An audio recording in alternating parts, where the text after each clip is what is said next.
o qué tan justo es separar narcotráfico y sus consecuencias vinculadas a los homicidios con el concepto de seguridad ciudadana, si vos vivís en estos barrios donde andan a las balaceras. Seguramente lo que te va a importar es la bala perdida, no la rapiña que bajó. ¿No? Son esas cosas. Y claro, si vos vivís en un lugar, en una zona que no es roja, donde no se da tanto esa guerra entre bandas y demás, tu percepción de la seguridad va a mejorar sin duda, porque bajó lo que te acosaba antes. La rapiña, el hurto, ¿no? Entonces, ¿qué tanto se pueden separar? Yo entiendo que Margarit lo planteaba, se tocan pero separados. ¿Cómo? Y lo de las muertes A y B, que va vinculado a eso. ¿Cómo? Hay un autor que se llama Benjamin Lessing, que establece como un trilema de las políticas públicas, y establece ese trilema, 3 lemas, los cuales él parte de la base que no se pueden aplicar nunca los 3 al mismo tiempo. Que si hay 2, se aplican 2, uno falla. Y ese trilema es reducir la ilegalidad, disminuir la violencia y bajar la corrupción. Entonces, si vos querés reducir la legalidad y bajar la corrupción, la ilegalidad y bajar la corrupción, es decir, el combate al narcotráfico, por ejemplo, no podés disminuir la violencia. Si disminuís la violencia y bajás la corrupción, no reducís la ilegalidad. Es decir, elegí 2 de 3, te dice Benjamin Lessing. Y es lo que está pasando hoy. Entonces, reducir la legalidad y bajar la corrupción aumenta la violencia, que es la teoría que tiene este gobierno, que Santiago González lo pone en términos, si pateás el hormiguero, lo pone en términos un poco más simples que el planteo que hace Lessing. Y me parece que en definitiva es lo que está pasando. Entonces, eso con respecto a lo primero. Con respecto a lo segundo, de las muertes A y B, sí, otra vez vamos a discutir, las hemos discutido 1000 veces. No es lo mismo, para mi criterio, y entiendo que puede haber, lo que pasa es que todo depende de dónde se tome también. Si vos decís vida contra vida, todas las vidas valen lo mismo, todos valen una vida. De eso no hay duda, en esos términos no hay duda. Ahora, uno puede decir vida útil contra vida útil, y bueno, vida útil contra vida útil, la vida útil de un padre de familia que está educando hijos, criando, generando producto bruto a través de un comercio, de una evolución, está aportándole a la sociedad determinadas cosas, colabora con la parroquia de su barrio y con las organizaciones sociales, todo eso, esa vida vale algo, ¿no?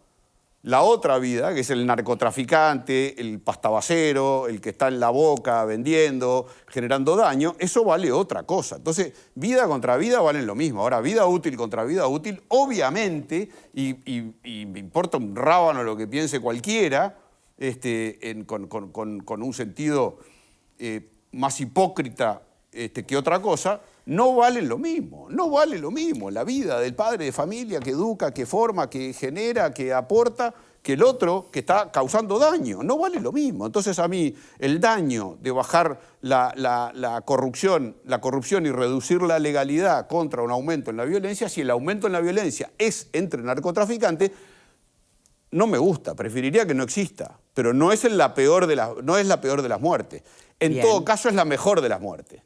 Si ponemos en términos de mejor o peor una muerte, que todas son malas, pero si hay que calibrar una muerte contra otra en vez de la vida, calibremos la muerte, una muerte entre una y otra. El menor de los males, digamos.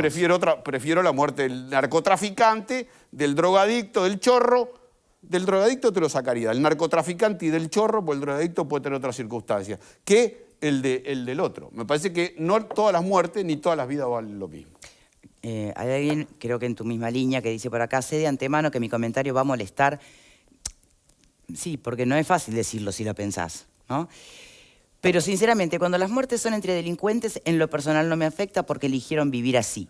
Pero cuando pagan un laburante o gente que anda por la vida sin molestar a nadie, ahí sí me da mucha bronca. Y ahí sí quiero una justicia y policía que aplique realmente el peso de la ley y que no salgan instituciones a pedir por los derechos humanos de los delincuentes. Sigue, ¿no? Porque el delincuente aplica pena de muerte y no alcanza con unos años de cárcel si hay que abatir que el policía lo haga sin ser juzgado. No hablo de abusos de poder, sí de justicia en el real término, como si se hace en otros países. ¿Quién se alinea por acá? No, yo alineada a esa opinión, no, para nada. Yo Yo no tengo esa visión. De hecho, estuvo bueno que a lo último Fernando sacó a las personas que tienen adicciones. Hay muchas personas que son adictas, que no son adictas porque quieran ser adictas. No, pero más... Y que tienen problemas de adicción, consumo. Sí, no lo vinculemos pero a... pero algunas de las muertes tienen que ver a consumidores, ¿no? Consumidores que no pueden pagar, que generan grandes deudas y los matan por generar esas deudas. O sea, porque no es que mueren narcotraficantes, no mueren los que entran 150 kilos de cocaína. Muere el que debe, muere el que tiene una deuda y no la puede pagar. Entonces, yo de verdad creo que no está buena la valoración de si una muerte vale más que otra o una vida vale más que otra. Creo que obviamente el cometido o el objetivo es que no hayan muertes. Todos creo que debemos de tener el mismo cometido. Pero la realidad, creo que me quiero ir un poquito antes de lo que hablábamos en la pausa. Yo entiendo que algunos que tienen una intención clara de defender todo lo que haga el gobierno y otros otra intención clara de cuestionar todo lo que haga el gobierno, porque así funciona la política, van a decir, bueno, que hay que enfocarse en los números de las rapiñas, los hurtos, no sé qué. La realidad es que creo que no vemos que también hay una transformación en el delito. Y el otro día lo hablábamos acá, con el otro panel que tocábamos el tema, y es lo rentable que está haciendo para los jóvenes y en las zonas más complicadas de Montevideo dedicarse al narcotráfico. Yo quiero ser narcotraficante, quiero tener el auto que tiene el narcotraficante, la vida que tiene el narcotraficante, y cómo se está absorbiendo un montón de chiquilines que dejan de estudiar y que empiezan a vincularse al narcotráfico y que seguramente ven más rentable ser narcotraficante y vender y capaz que no robar una cartera, no cometer un hurto, una rapiña, no entrar a un local. ¿Cuánto más gana en el narcotráfico que robando quizá un local comercial o al propio riesgo de entrar al local comercial, que lo que tiene que ver con el narcotráfico y ese dinero fácil que buscan muchos de ellos, ¿no? Y ese ejemplo en el barrio. Entonces yo creo que todo bien con el tema de la cifra, yo lo decía al principio, si solo vamos a medir la inseguridad o la seguridad en las cifras de tal delito, no hay una cifra al narcotráfico. No existe una medición y no se puede tener una medición con respecto al narcotráfico. Pero que crece diariamente no lo puede negar nadie. Que toman territorios, que toman barrios enteros no lo puede negar nadie. Entonces, esa cifra claramente aumenta. Y viene aumentando desde el gobierno anterior y ni que hablar. Porque está creciendo a nivel mundial, mucho más sudamericano. Entonces, yo sinceramente creo que hay que evaluar el delito también desde ese punto de vista, además del de las cifras, que es el que los políticos continuamente se bombardean, y por el otro lado, lo de las zonas. Yo conozco gente que vive en la zona, familias que toda la vida nacieron en barrios que hay muchísimos trabajadores, no son barrios de delincuentes, porque también al hablar de las zonas con esa forma se estigmatizan zonas de Montevideo. Hay muchísimas familias trabajadoras que no pueden dormir de noche por las balaceras, hay impactos de balas en sus casas, o sea, hay que estar en el medio de un enfrentamiento, hay que estar ahí viviendo, tirado en el piso todas las noches. A mí me gustaría que quienes hacen esos comentarios, que los entiendo y es su opinión, piensen en lo que sería su vida si les hubiera tocado nacer en un barrio como el Marconi, Piedras Blancas, ¿no? Barrios humildes, de gente trabajadora, donde tuviste tu casa, tu familia, toda la vida allí, que es la casa donde vivís, y tenés que pasar todas tus noches diciéndole a tus hijos, tirate al piso. Donde no podés salir después de cierta hora porque están los enfrentamientos a balazos. Entonces creo que hay que tener un poquito también de sensibilidad y pensar que el problema de la seguridad no es mi problema o el problema es un problema si es mi problema, si me roban a mí, si me asaltan a mí o a mi zona, pero si le pasa a otro no lo es. Realmente me parece que es preocupante pensar que si la inseguridad es en los barrios más humildes, bueno, que se manejen. Si viven ahí. Nadie ¿no? me dijo, estás haciendo una cantidad de lucubraciones, Sí, claro. Fernanda. ¿Conocés esos barrios? ¿Pasaste alguna vez? Fernanda. A ver que se termine de pelear. No, arrancá, porque si no, si vos dejas el estamos- espacio abierto, el silencio, marchás, dale. Justamente creo que todo esto que estaba mencionando Valeria nos trae al origen y creo que es en lo que todos estamos de acuerdo y en lo que todos estamos respaldando al gobierno. Pareciera quedar claro porque ¿cuál es el origen de todas estas balaceras, de que vecinos que no tienen nada que ver queden como rehén de todo este tipo de situaciones? Obviamente es el narcotráfico. Entonces, y no podemos partir de la base de que hay que dar un combate al narcotráfico como si no estuviera pasando. Porque cuando hablamos de récord de incautaciones de armas, de drogas, de las 1.152 bocas cerradas de pasta base, no sé qué se entiende. Yo creo que eso es una forma de combate al narcotráfico. No sé cuál sería la opción y que esto genera violencia. Está clarísimo que esto genera violencia, pero ¿cuál es la opción? ¿Dejarles el terreno libre? Yo creo que justamente una de las causas que trae a la profundización y a que el narcotráfico siga avanzando en el terreno tiene que ver muchas veces con el repliegue del Estado. Del Estado en todas sus formas. Obviamente, ¿por qué mencionaba hoy el tema de las comisarías? Porque entiendo que tiene que ver, pero también tiene que ver la presencia del MIDES, los centros educativos. Todo eso responde a cuando el Estado va para atrás, el que avanza es el narcotráfico. Entonces, cuando tú hablas de los gurises que pasan a ser rehenes de esto, que no son de ahora, y no estoy justificando que ahora pase, obviamente, viene desde hace muchos años, lamentablemente, tiene que ver con una pérdida de territorio en cuanto a la presencia del Estado. Creo que es bastante más complejo, por eso entiendo que la línea de fortalecer la presencia, en este caso puntual, policial, es positiva en el terreno de prevenir. Después de que el homicidio se cometió, no hay vuelta atrás. Entonces, también tenemos que pararnos de ese lugar. Sí hay que reprimir el delito, es parte de, pero si no tenemos una estrategia, que yo entiendo que este gobierno la tiene y como se presentó en el Senado, y el que no la haya escuchado puede escribirle, tiene el número del ministro Hebri, más si es un senador de la República, para mandarle un mensaje y consultarle cuál es el plan que se presentó. Bienvenido sea, creo que se está caminando, que es suficiente, no. Está clarísimo que no es suficiente y que los números de homicidio no estarían dejando conforme, en primer lugar, a las autoridades del Ministerio del Interior.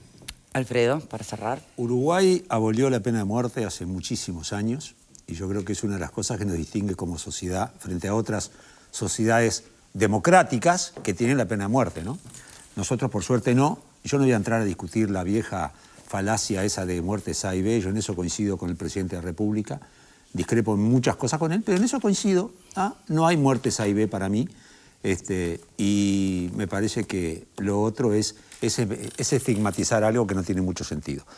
Lo que me parece que es fundamental de todo esto, y lo dijo alguien, no sé, no me acuerdo quién fue, pero lo comparto plenamente, es que la seguridad no se remite a un tema policial.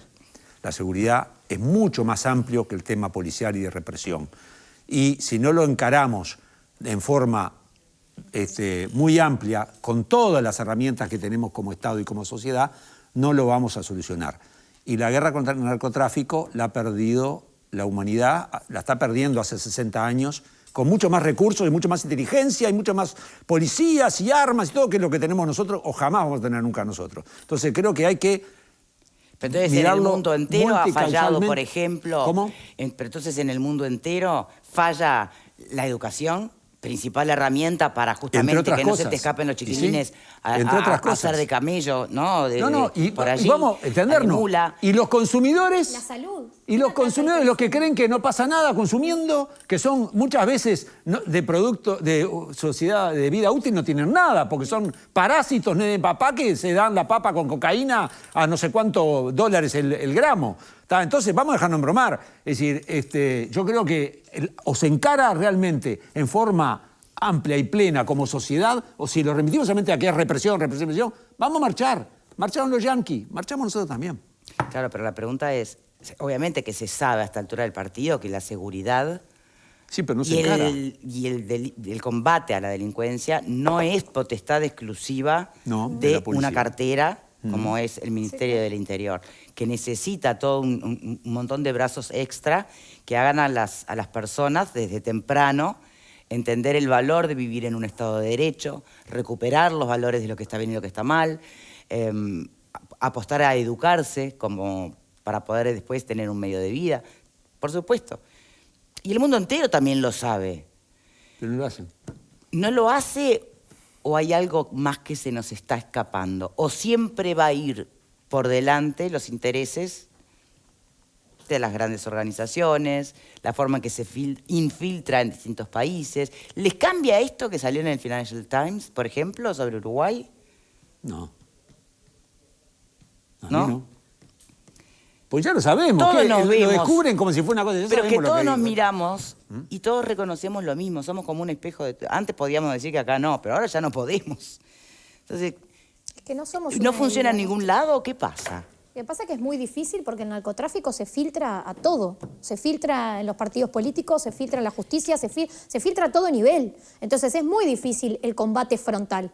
Quienes han intentado el combate frontal solo de represión han fallado. Y el tema es la generación de oportunidades que tiene que ir de la mano también para esos gurises que termina siendo mucho más rentable meterse en eso, que les va a terminar destruyendo la vida, que ir a laburar 8 horas para que te paguen 20.000 pesos. Entonces, si ahí no hay una construcción ciudadana fuerte, una vez Alfredo lo dijo y a mí me gustó mucho, siempre me quedó, que en los últimos 15 años se habían concentrado más, y no es por tirar la pelota del Frente Amplio, pero me gustó mucho esa reflexión, se había concentrado más en la generación de consumidores que de ciudadanos. ¿Y por qué traigo este concepto? Porque yo entiendo que la construcción de ciudadanía, que claro que tiene mucho que ver con la educación, pero tiene mucho que ver también con las redes de contención familiares, de los círculos, de cómo está, y reitero, el Estado en el territorio, los centros comunales, el MIDES, ACE, toda esa red de contención, tiene que ver también, por un lado, las oportunidades que le damos a esos gurises. ¿Cómo hacemos para que sea rentable, sea tentador seguir por el lado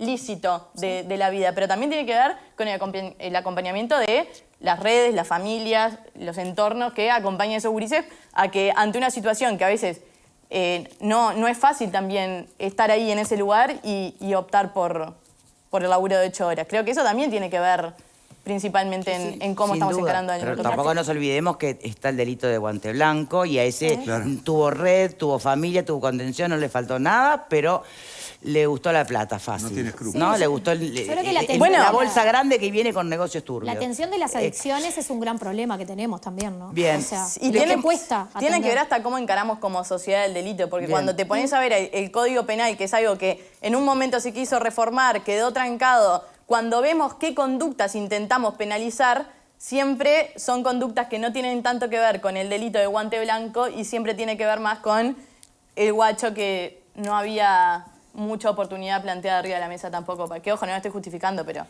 que no había mucha oportunidad planteada arriba de la mesa para seguir adelante. Dejamos esto por aquí, vamos a ver cómo evolucionan, que hay que obviamente, y esto le decía hasta el propio Manini dentro de lo crítico que fue, dejar correr un poco del tiempo, ¿no? Para poder hacer evaluaciones de esta nueva estrategia o de cómo se va ajustando la estrategia del gobierno.